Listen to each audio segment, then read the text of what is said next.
পূজার ছুটিতে ঢাকায় জয়া আহসান। দৈনিক সংবাদ দিগন্ত পত্রিকার সাথে যুক্ত আছি আমি ফাইমা ইসলাম প্রীতি।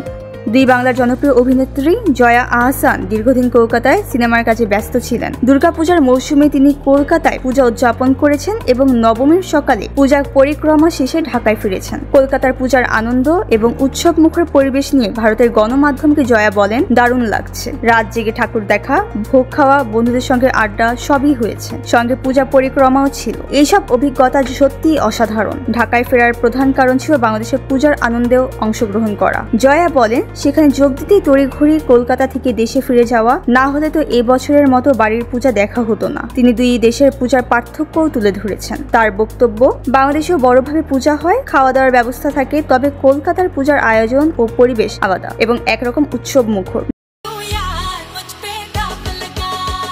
ঢাকায় থাকবেন জয়া কয়েকদিন। বিজয়ের কোলাকুলি ও মিষ্টি মুখের পর তিনি আবার কলকাতায় ফিরে যাবেন। দুই বাংলার পূজার আনন্দ, পরিবার ও বন্ধুদের সঙ্গে সময় কাটানো সবই তার জন্য বিশেষ আনন্দদায়ক অভিজ্ঞতা। এই সফরের মাধ্যমে জয়া দুই দেশের পূজার ঐতিহ্য এবং সংস্কৃতির সঙ্গে নিজের সংযোগকে আরও দৃঢ় করেছেন।